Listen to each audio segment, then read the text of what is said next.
Bonjour chers amis, j'espère que vous allez toutes et tous bien, là où vous vous trouvez, en France ou ailleurs. Soyez bénis, profondément. Et pour être bénis profondément, je vous propose une petite réflexion qui va faire l'objet de cette vidéo numéro 146, c'est-à-dire comment faire pour être heureux sur cette terre et aller au ciel. Il me semble que Dieu a voulu que nous nous trouvions sur cette terre à cette fin, d'y être sauvés par son Fils Jésus-Christ, de s'y trouver heureux, malgré tout, et en finalité, aller au ciel, dans sa présence éternelle. Alors, pour conduire à bien ce petit projet de cette vidéo numéro 146, je vous propose un décryptage des béatitudes, c'est-à-dire des versets qui se trouvent dans le chapitre 5 de l'évangile de Matthieu. Alors mes amis qui écoutez cette vidéo, chrétiens ou pas, sachez que le chemin du bonheur existe. Et pour le trouver, eh bien en quelque sorte, c'est une image, mais à peine une image, elle reflète une réalité, il faut rejoindre Jésus sur la montagne. C'est-à-dire, laissez là vos affaires habituelles et vous mettre à part pour lui. En quelque sorte, comme Moïse le fit et qu'on peut le voir dans le livre de l'Exode au chapitre 3 et au verset 1. En gros, réserver du temps avec lui, faire comme les disciples faisaient, eux dont il est dit qu'ils s'approchèrent de lui, du Seigneur Jésus. S'approcher du Seigneur Jésus. Agir ainsi est un impératif, car vous ne trouverez pas et vous ne connaîtrez pas le Seigneur si vous n'êtes pas discipliné en prenant du temps avec lui et pour lui. Toute cette foule que l'on peut voir dans Matthieu chapitre 5 reçoit l'enseignement de Jésus parce qu'elle s'est assise dans sa présence. S'asseoir dans la présence du Seigneur. C'est sérieux, mes amis, c'est sérieux. Si je ne m'assois pas dans la présence du Seigneur, je ne recevrai pas son enseignement. Et c'est ce que m'inspirent les versets 1 et 2 de Matthieu chapitre 5. Mais quel est l'enseignement de Jésus qui apparaît dans la suite du texte ? Eh bien, Matthieu chapitre 5, verset 3, « Je reconnais mon indignité. Je suis conscient de ma misère. Je ne cherche pas d'excuses. Je suis en échec avec moi-même. Si je m'approche, frères et sœurs, du Seigneur avec un tel sentiment, les portes du royaume de Dieu s'ouvrent déjà pour moi. » Matthieu chapitre 5 verset 4. « Ma vie est un échec et j'en suis très malheureux, à tel point que je me sens mûr pour confier au Seigneur les clés de cette vie, de ma vie. Si je fais cela, je vais marcher vers une grande consolation. » Matthieu, chapitre 5, verset 5. L'humilité véritable, c'est justement de donner les clés de sa vie à Dieu. Il faut considérer, mes amis, que la véritable douceur, elle est là.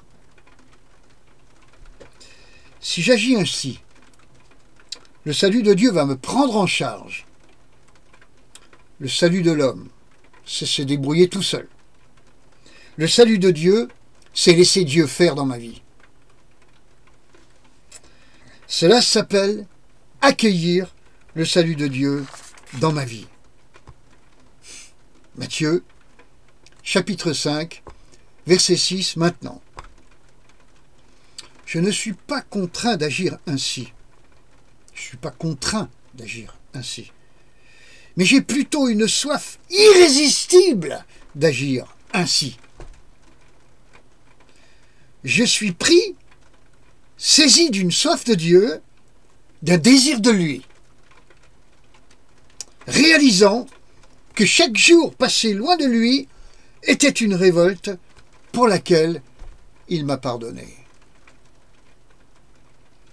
Matthieu, chapitre 5, verset 7.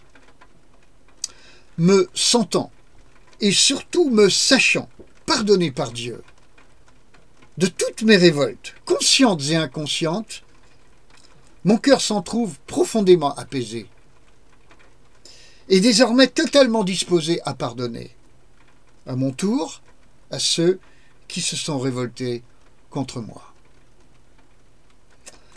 Leur faisant miséricorde, Dieu confirme la sienne de miséricorde envers moi, là-haut, dans le ciel. Et plus je vis dans son pardon, et moins Satan ne peut réellement me toucher. Il essaiera peut-être, mais sans y parvenir sérieusement, et encore moins durablement. Matthieu, chapitre 5, verset 8.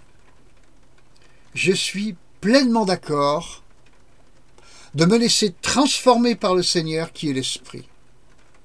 Comme David, à ce propos-là, je dis, ô Dieu, crée en moi un cœur pur. C'est la prière que David fit et que l'on peut découvrir dans le psaume 51 au verset 12. Alors au passage, il demande à Dieu de le purifier. C'est ainsi que je ne cherche pas à me purifier. Trop de chrétiens cherchent, essaient de se purifier. Mais je ne cherche pas à me purifier. Je suis comme David. J'invite Dieu à le faire dans ma vie. Je l'invite fortement, avec clarté, insistance. Ça, c'est ma part qui me revient donc. La sienne, c'est d'exaucer cette prière. Matthieu, chapitre 5, verset 9. Certainement, ce changement de cœur va entraîner un changement d'attitude. Notamment, quel changement d'attitude? Eh bien, je vais quitter l'habitude, par exemple, des conflits. Ah, les conflits. Pensez donc. Je vais quitter l'habitude des conflits, je vais quitter la colère, arrêter de faire des reproches. Ah, faire des reproches. Arrêter de faire des reproches à tous ceux avec qui je ne me sens pas d'accord. Je vais apprendre à contrôler ma langue. Je vais demander au Seigneur son mort dans ma bouche, afin qu'il la contrôle, comme l'auteur de l'épître de Jacques lui-même, au chapitre 3 et au verset 3, le précise. Matthieu, chapitre 5, verset 10. L'idée de la justice, celle de Dieu, va me conduire à regarder la croix où Jésus a été persécuté pour moi. Sur la croix, Jésus a épousé ma cause. Eh oui. Je vais maintenant, moi aussi, épouser la sienne, la cause de Jésus, dans ma vie, sans tenir compte, moi non plus, du prix à payer. Il a épousé la mienne, de cause. J'épouse la sienne, sa cause. Matthieu, chapitre 5, verset 11. En épousant la cause de Jésus, je m'expose à beaucoup d'insultes. Personnellement, j'ai été traité de voleur d'enfants et de violeur d'enfants, et à l'époque, tout mon voisinage en avait été averti. Donc je m'expose à beaucoup d'insultes et à beaucoup d'accusations fausses. Matthieu, chapitre 5, verset 12. Mais cette persécution pour Jésus m'apprend à regarder au ciel, où une récompense m'attend. Bien-aimés en Christ, et vous toutes et tous qui regardez cette vidéo, je vous ai décrit le vrai parcours de vie du chrétien en 10 points.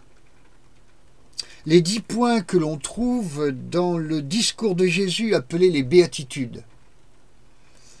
Ce mot, béatitude, signifie bonheur parfait. Mais je n'ai pas évoqué la présence du mot heureux, qui précède chacun de ces 10 points. Heureux, dans les paroles de Jésus, signifie bonheur en marche. Cela indique donc que la pratique de chacun de ces 10 points signifie bonheur en marche vers le bonheur parfait. Ou encore, la pratique sérieuse de ces 10 préceptes me fait marcher vers l'état de béatitude, c'est-à-dire de bonheur se confirmant de jour en jour, bonheur profond et même parfait. Mais est-ce que je constate, depuis que, soi-disant, je fais une démarche vers Dieu, que ma vie se rapproche d'un état de béatitude, c'est-à-dire d'un bonheur qui se précise de jour en jour? Ou encore, y a-t-il une vraie paix, voire même un état céleste qui s'est installé en moi, en vous, se confirmant de jour en jour? À ces questions, vous allez peut-être évaluer une paix nouvelle en vous, à hauteur de 10%, 20, 50%, si je puis parler ainsi. Cela signifie, dans ce cas, que vous avez pratiqué les 10 points dont je vous ai parlé dans les mêmes proportions, 10%, 20% ou 50%. Par exemple, peut-être que dans votre humilité, vous vous êtes félicité d'une certaine réussite personnelle, oubliant au passage de remercier Dieu pour les bénédictions reçues. Peut-être aussi donnez-vous encore du prix à votre passé sans Dieu, qui, je le rappelle, était une révolte contre lui. Chaque jour passé sans lui était une révolte contre lui. Conscient ou pas de cela à l'époque. Peut-être vous êtes-vous approché de Dieu strictement pour votre bien-être personnel et en aucun cas par amour pour lui. Peut-être que vous êtes loin de pardonner à ceux qui vous ont offensé. Du moins à ceux qui l'ont fait, alors que Christ, lui, vous a pardonné entièrement pour les vôtres d'offense. Peut-être que vous gardez des idoles dans votre cœur, dans vos cœurs, c'est-à-dire des choses qui ne vous rapprochent pas de lui. Peut-être que vous avez encore trop de conflits, même avec des chrétiens, vos frères et sœurs en Christ, des conflits qui perdurent. Je me souviens que ma mère avait trop de conflits. Mais un jour, devant moi, alors que j'étais enfant, elle a crié à Dieu pour que ces choses cessent. Et elle a beaucoup progressé ensuite dans ce domaine. Elle a eu encore des conflits, mais bien moins. Et peut-être que pour éviter la persécution, vous êtes entré dans le compromis. Et que, depuis, Satan vous tient par la peur. Et peut-être que finalement, votre soif de Dieu est bien petite, cela s'appelant la tiédeur. Alors oui, nous pouvons parler d'être avec Dieu à 10%, 20 ou 50%, et qu'ainsi vous ne permettez pas au Saint-Esprit d'agir plus efficacement en vous. Alors ce message ne veut stigmatiser personne, mais responsabiliser chacun, chacune de vous, à commencer par moi. Que vous soyez chrétien ou pas, ma prière et mon vœu pour vous, c'est que vous considériez attentivement et très sérieusement ces 10 points évoqués dans cette vidéo. Car la pratique sérieuse de ces 10 points est un bonheur en marche vers un bonheur parfait. Vers un bonheur parfait, vers le bonheur parfait. Voilà l'enseignement de Jésus, tel, je crois, qu'il faut le recevoir pour aller au ciel, après avoir parcouru, eh bien, finalement, un fort beau chemin de guérison sur cette terre, mes amis. Et c'est de tout mon cœur ce que je vous souhaite. Maintenant, les cartes sont dans vos mains. J'espère que vous allez en faire bon usage. J'espère et je prie que chacune, chacun de vous, enfin nous tous, je prie également pour moi, pour être un homme sérieux. Je prie pour vous, pour que vous soyez toutes et tous sérieux dans l'exercice de ces 10 points, afin de porter une image du Seigneur sur vous, qui soit belle, qui soit puissante et qui témoigne au monde de la vérité qui se trouve en Jésus-Christ. Que le Seigneur vous bénisse, mais encore une fois, la bénédiction est un chemin de bonne volonté. Ô Dieu, crée en moi un cœur pur et renouvelle en moi un esprit bien disposé. Avoir un esprit bien disposé, mes amis, c'était, je pense, un impératif pour bien écouter cette vidéo, bien recevoir son message. Je le souhaite pour chacune et chacun d'entre vous, de tout mon cœur, en lui, le Seigneur Jésus-Christ, à la gloire de Dieu le Père. Au revoir, à bientôt mes amis, pour la suivante.